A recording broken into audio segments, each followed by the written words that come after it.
Bonjour, bonjour. Bonjour, bonjour. Bon bah alors, je suis avec un petit nouveau là, comment je t'appelle? Donc, tu peux me dire Master, mon petit John. Ça me va très bien, je pense. Hein. Ouais. On va l'appeler Master, en plus c'est de circonstance qu'on va se faire un... Je voulais juste savoir, est-ce que tu connais Godfrey? Godfrey, c'est le réalisateur, ça va? Il réalise quoi? Il réalise des super films. Mais tu sais même pas qui c'est en fait. Enfin, j'en ai aucune idée.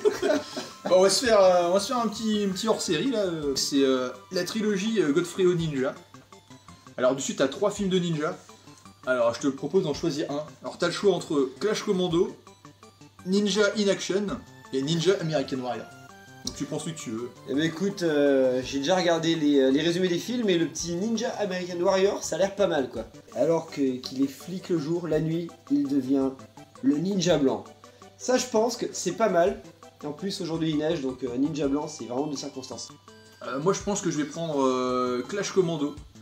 Avec apparemment c'est... je vais pas lire le synopsis, il est trop long et puis j'ai pas que ça à faire. Du coup c'est surtout pour dire, c'est 2 mecs qui vont être entraînés par le même entraîneur, enfin si j'ai compris, puis ils vont choisir des chemins différents, donc je pense qu'il y a un gentil ninja, un méchant ninja, donc il doit se foutre sur la gueule d'ici la fin du truc. Ça a l'air sympa. Donc là on est d'accord, mon petit master, on se fait un petit Clash Commando versus... Ninja American Warrior. Bah, j'ai envie de te dire c'est parti. Je pense qu'on va bien prendre notre pied. Et on commence donc ce petit hors-série par un petit Clash Commando. Alors, ça parle de quoi? Alors, ça commence sur une table d'opération où un groupe de chirurgiens dirigés par un docteur Maboul prélève des organes pour les revendre à des mafieux véreux. Les Américains ont trouvé que notre dernière livraison était bonne, ils en voudraient une autre rapidement. Bah voilà, c'est eux les méchants. D'ailleurs, leur chef a un accent anglais absolument délicieux. Ok, Peter, une bonne affaire. Téléphone pour leur dire de préparer l'argent. Nous envoyons les organes immédiatement. Les méchants n'étant pas trop discrets dans leurs transactions, ils vont se faire repérer assez facilement, et là va débarquer un groupe de justiciers qui va leur casser leur business. Restez là, plus de gestes. Interpol. S'ensuit des super combats de rue avec des bruitages de Mega Drive. A noter quand même un petit sosie de Eddie Murphy qui maîtrise pas mal les arts martiaux. Et en plus il a la classe avec son petit Marcel bleu.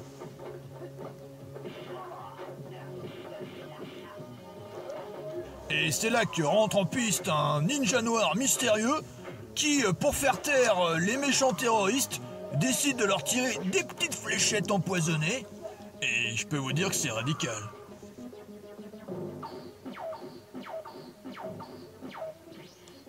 Ils ont repompé les sons de Dragon Ball Z.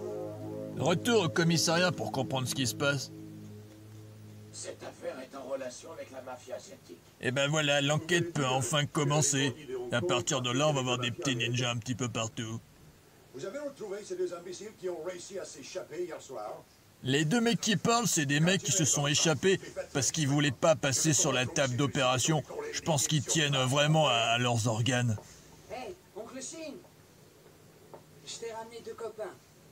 Ben voilà, c'est ces 2 mecs-là, et je peux vous dire qu'ils ont vraiment des tout petits rôles. Tu ne me préviens pas pour le dîner.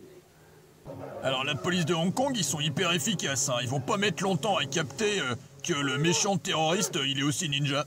Et du coup, bah, ils vont le poursuivre partout. D'ailleurs, le petit Eddie Murphy, qui est pourtant balèze, va pas s'en remettre de son affrontement avec le méchant ninja. Heureusement qu'il est robuste, il va finir à l'hôpital et tout balancer à son pote. Ninja. Quoi? Ninja? Le tueur est un ninja? J'adore sa réaction. Ah, il est bon, lui. Tu dois me croire, Tony. Pour tuer un des ninjas, il faut que l'homme soit aussi ninja. Putain, franchement, le mec, il assure trop. Et alors, où est-ce que je dois en trouver un? Ne vous inquiétez pas, j'ai un ami qui est ninja et nous n'avons pas à... Ah, sans déconner, moi je dis on devrait tous avoir un Tony dans son équipe. Le mec, il connaît même des ninjas. Un respect à lui. Franchement, il est trop balèze. Ça faisait longtemps, Tony. Ah oui, pour info, les 2 mecs se connaissent parce qu'ils ont eu le même sensei quand ils étaient jeunes. Et le méchant, il a tué le gentil sensei. Du coup, Tony, il est un petit peu vénère. Et là, le miracle, Tony aussi est un ninja, mais c'est un ninja rouge. Et en plus, il a la tête qui tourne. C'est assez magique. Du coup, il va affronter des ninjas noirs pour démarrer. On va dire que c'est le niveau 1, puis des ninjas blancs. Et une fois qu'il va avoir buté les ninjas blancs, il va enfin se battre contre le méchant ninja noir, le mec qui a tué son sensei. Je peux te dire qu'il va lui faire un final d'anthologie, il va lui mettre un double coup de pied retourné, et puis après, il va faire une technique de Ken le survivant et il va le faire péter, quoi, comme une ogive nucléaire. Et je peux te dire qu'un final comme ça, c'est pas donné à tout le monde. Bravo, mon Tony. Bon, mon petit master, ce petit Clash of Ninja ou Clash Commando, Elle est franchement pas si mal, hein. Honnêtement, ça t'a donné envie de t'acheter un costume de ninja pour faire des saltos partout? Ouais, j'avoue que pour ça, je crois que je vais m'y mettre dès demain. Non, mais finalement, le film est pas mal. Le scénario, il est. C'est un peu. Enfin, on comprend pas trop c'est quoi les mecs, ces sortes de terroristes du trafic d'organes? Ouais, ils font une sorte de trafic, mais on ne saura jamais finalement de quoi ils font vraiment, comme trafic d'organes, d'humains, on sait pas. On le sait jamais. En fait, ils font équipe avec. C'est un mec qui a un accent anglais, mais il ressemble à un russe. Ouais, l'accent il fait est vraiment énorme. vous massacrer. C'est énorme. L'acteur principal. Alors, l'acteur principal, j'étais perturbé. J'avais l'impression de l'avoir déjà vu dans un film, notamment le film Bloodsport avec Jean-Claude Van Damme. Mais t'avais raison, t'as vérifié, t'avais raison, Yann. C'est Polo Tosha, il s'appelle l'acteur principal. C'est ça? Ouais, c'est ça. Ah putain, il est monstrueux, la voix qu'il a. Je vais te péter la gueule. Enfin, là, il avait un certain charisme, on aurait dit un mafieux italien, mais ninja. Voilà, c'est ça. Ouais, c'est ça. Ouais. Passion ninja, le mec il est policier, mais de temps en temps il devient ninja. Le comme ninja, ça, voilà, c'est. Histoire de se marrer un peu, quoi. Dans sa jeunesse, c'était ninja et il a gardé des bons acquis, on va dire. Mais tous les Américains qui sont dedans sont charismatiques. Les Asiatiques, on a du mal à distinguer qui est qui. Il y en a tellement que. Toutes les scènes avec les acteurs asiatiques, c'est filmé dans le noir, on comprend rien, et du coup, vu que les mecs ils sont toujours filmés moitié de dos, puis quand on arrive à les apercevoir, on comprend rien.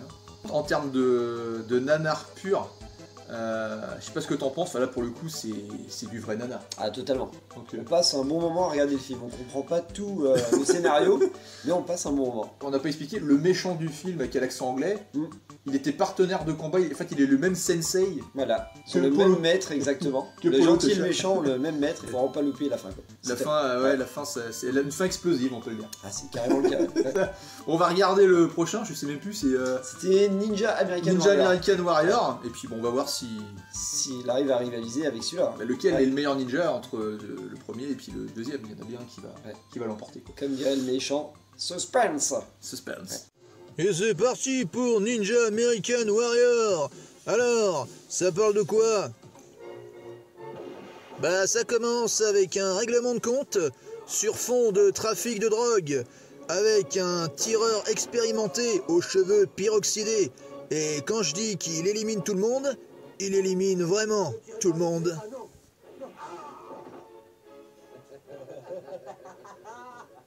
C'est la 4e fois que Justin Taylor ose s'attaquer à une équipe de la CIA. Du coup, la police qui en a assez de tous ces morts fait appel à ce petit moustachu. Les choses doivent changer. Le réalisateur du film Godfrey Ho, qui est le roi du 2 films en un, va s'en donner à cœur joie avec cette détective qui a une mission bien différente du héros et qui n'a aucun rapport. Celle que tout le monde de la pègre et de la police connaissait sous le nom de la Mégère était une femme froide et déterminée qui ne reculait devant rien. Eh oui, ils ont inventé une histoire où elle serait dans l'univers de la drogue, histoire de la relier à l'histoire principale, mais en fait on voit bien que c'est 2 films totalement différents. Elle avait ordonné à ses hommes de tuer Amazonie, qui selon... Pour une meilleure compréhension du film, le film recourt régulièrement à une voix off qui nous explique un petit peu les liens entre les 2 histoires. Bah, vu qu'il n'y en a pas, eh ben on n'est pas plus avancé et c'est pas forcément plus simple à comprendre. Et nous revoilà avec le petit policier moustachu qu'on appellera histoire numéro 1. Il se retrouve piégé dans une voiture, mais heureusement il est un petit fumigène. Ça lui permet de disparaître. Et heureusement parce que la bagnole elle pète juste derrière. Alors le truc qu'on se demande c'est bien beau tout ça, mais où c'est-il qu'il est passé le petit policier moustachu? C'est quoi ce bordel? Et là, boum, comme par magie, en fait c'était un ninja. Chef, regardez là-bas, il y a un ninja. Normalement, un ninja, c'est censé être furtif et discret, bah pas lui. Il court devant les gardes tranquillou et puis bah, il se fait tirer dans le dos. Qu'est-ce qu'il est tout bidon. Qui es-tu? Heureusement, un ninja c'est super résistant. Et regardez sur le mur, c'est marqué Vive la France. Cocorico. Arrête-toi, Michael, attends. Le méchant va reconnaître le visage de son ancien partenaire de la guerre du Vietnam. Mon petit John, je te pardonne ton attitude. Il faut dire que ça sert vachement d'avoir été pote avec un méchant, bah ça te sauve les miches quoi, du coup il peut rentrer à pépère chez lui sans problème, y a aucun souci. Dans l'histoire numéro 2, qui est absolument inintéressante, on peut voir que la baronne de la drogue a été capturée. Qu'est-ce qu'on s'en fout? Nous, ce qu'on veut, c'est de la bonne grosse baston, et ça tombe bien, parce que le ninja blanc n'a pas abdiqué, il est revenu avec son petit lance-pierre, et il est hyper énervé ce coup-ci. Et la bonne surprise, c'est qu'il va affronter un ninja jaune qui court sur les arbres, et puis il a aussi la faculté de se téléporter d'un arbre à un autre arbre, ça sert strictement à rien. Puis il affronte un ninja rouge. Et puis après on repart dans un combat dans les arbres contre le ninja jaune, mais manque de peau, bah il chute par terre, bah du coup il est mort, ce qui fait que le rouge il est fâché, alors il fait apparaître des petits anneaux magiques pour affronter le ninja blanc.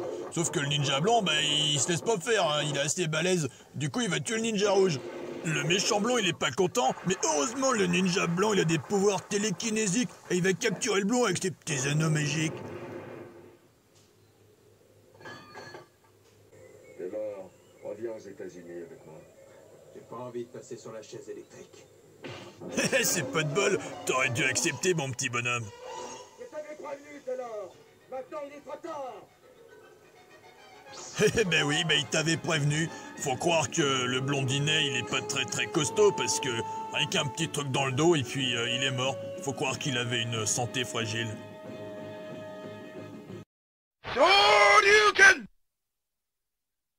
L'heure est grave. Ouais. Alors on va se faire un petit débriefing de Ninja American. Warrior. Voilà. Bon alors ton avis sur le film? Franchement, c'était pas génial. Le scénario est peut-être un peu plus clair. On comprend que voilà, il y a un trafic de drogue et des personnes sont engagées pour le transport de la drogue. T'as une grosse daronne qui contrôle tout ça. Il y a quand même un narrateur qui explique les trucs parce que justement je pense que c'est pas si clair que ça. Ça fait documentaire quoi. La petite voix off pour Ouais, expliquer les scènes. C'était un documentaire de ninja quoi. C'était pas terrible quoi. Moi ce que j'ai bien aimé c'est le côté, il y a des ninjas un peu de toutes les couleurs. Ah oui. Parce que dans l'autre il y avait un potentiel quoi. C'est pas mal quoi. Là, il rajoute un ninja jaune, un rouge et un blanc et un noir. Il y a un peu toutes les couleurs de c'est ça. ninja. L'acteur, avec sa petite moustache, on pourrait croire qu'il est bien. Et finalement, on le voit quasiment pas. Il Alors, on le voit qu'à la moitié du film au final. On le voit au départ. Après, on le voit pas pendant super longtemps et on le revoit vers la moitié du film. Ah oui, puis là, il parle pas. Hein, puis, C'est pas un bavard. Ouais. Puis ce qui est marrant, c'est la motivation, parce qu'il va affronter son pote. Ouais. Et on va se rendre compte au bout d'un moment que finalement, c'est ça, c'est que on croit que c'est un méchant contre un gentil, mais en fait ils ont fait la guerre ensemble et en fait ils sont potes. Ils sont potes, ouais. Ils Ils se sont- retrouvent à boire un petit verre tous les deux. Ouais, En parlant du bon vieux temps. Les scènes avec les Américains, c'est lisible au niveau des combats. Il manque de conviction le ninja aussi quand il se Ouais. bat. Ah, le ninja, il Il est se bat à deux à pas. Voilà, on sent qu'il manque d'entraînement quoi. Ouais, et Clairement, puis quand il court doucement, en fait, tu sens que c'est un ninja pas concerné. Et C'est ça. son costume de ninja, il fait vraiment un costume de ninja. On dirait, ouais, c'est ça, on dirait un petit apiculteur. Ou, Ah oui, c'est ça, ouais. Le mec, il revient d'un endroit où il y avait de la radioactivité. c'est ça. Et on voit bien aussi en plus quand c'est un cascadeur quoi. Oui. Tu vois que c'est le chinois quand il y a les scènes d'action et quand le mec il parle, Quand il les fait rares des- fois il parle, c'est l'américain. Comme au début du film, t'as une scène avec une fille qui se bat. Et quand c'est prêt, tu vois que c'est la fille, elle met des petits coups ralentis. Par contre, quand c'est filmé de loin, tu vois que c'est un mec avec une perruque, c'est même pas une fille. Ouais. Je sais pas si t'as vu ça, mais c'était hyper flagrant. Non. On va passer directement au débriefing, enfin au verdict final Verdict. entre les deux. Ouais. Donc pour savoir qui va remporter la session entre Clash of Ninja et Ninja American Warrior. C'est ça. Voilà, bon bah c'est parti pour le petit verdict final. Bon, c'est parti pour le petit verdict final. Exact. Entre deux grosses pépites, donc qui sont Clash Commando, qu'on peut aussi appeler Clash Clash of Ninja, il y Ninja. a plusieurs noms, c'est top. Ah, il a deux noms en un, et l'autre c'est Ninja American Warrior. Donc mon petit master, ton préféré c'est lequel et pourquoi? Ah, honnêtement, il n'y a pas eu photo. Entre les deux, le scénario est peut-être plus clair sur Ninja American Warrior, mais clairement, au niveau de la réalisation et même des combats, Les combats, ouais. c'est beaucoup plus intéressant dans Clash Commando. Clash Commando, j'ai adoré. Bah, Clash Commando, en fait, ce qui fait la différence, je pense, entre les deux, je pense que tu vas me rejoindre, c'est l'acteur principal qui Ouais. incarne le ninja. Le mec, il a un charisme de ouf. Déjà, il a une voix, on dirait Colombo. C'est ça. Les mecs, on va leur péter la gueule. Il parle un peu comme ça. Et même le méchant, honnêtement, le méchant avec son accent, Son accent anglais. il est pas mal, il est charismatique. entre les deux films, il y a le lien en commun, c'est que le premier, c'est un trafic d'organes. Dans le 2, c'est un trafic de drogue. T'es sûr que c'est trafic d'organes? Je suis pas sûr, quoi. J'ai Ouais, encore des doutes au bout de 2 heures après. Ouais, ils enlèvent des gens, membres dans les ouais. humains, on sait pas pourquoi faire. Et le truc qu'il y a, c'est que dans les deux films, il y a une histoire de vengeance entre des anciens partenaires dans les deux. Oui, ils se Dans le- connaissent tous en fait. C'est ça. Les deux méchants se connaissent. Dans le, Le méchant et le gentil, je veux dire. c'est ça. Dans le premier, le méchant ninja et le gentil ninja, ils avaient le même sensei. Et c'est une vieille rivalité qui date de l'époque où le sensei était tué par le méchant. Voilà. Et dans l'autre, c'est des mecs qui ont fait la guerre ensemble, ils Guerre étaient du potes, Vietnam. la guerre du Vietnam, Ouais. et là du coup ils se foutent sur la gueule à la fin pour une histoire de drogue. Ouais, voilà, ouais. Tu penses pourtant qu'ils vont partir bon amis et finalement, c'est pas le cas. Non, ouais.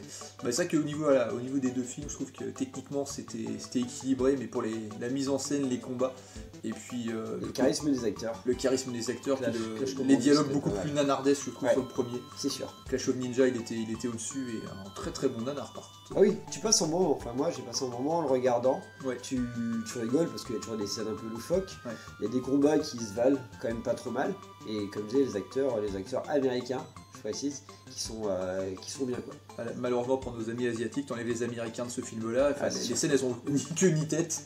Ah non. Dès qu'il y a des scènes avec des asiatiques, les mecs C'est- se foutent sur la gueule c'est direct. que de la baston. C'est C'est dans juste le noir pour, les ouais. 3 quarts du temps. Sur les Ouais. deux films, tu dois Dans les deux, avoir. ouais. Les deux films, ils durent approximativement 1h25 chacun. Mm. Tu dois avoir 1 heure de baston entre asiatiques. Ils se battent sans raison, histoire de dire qu'il y a des combats. C'est ça, Et les Américains, bah, ils sont là pour apporter un brin de scénario qui tient sur un timbre-poste. exactement. Ouais. Et puis, bah, c'est ce qui fait que. On a une mini compréhension du film. Et avec des fins, dans les deux, les fins sont énormes.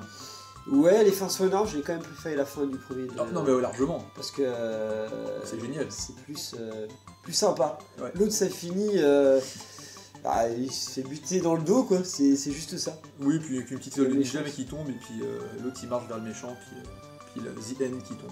Ouais. Dans l'autre, dans le premier, il se fait bien atomiser la tronche. Enfin, je te laisse annoncer le vainqueur final. Et bien le vainqueur final, c'est Clash Commando.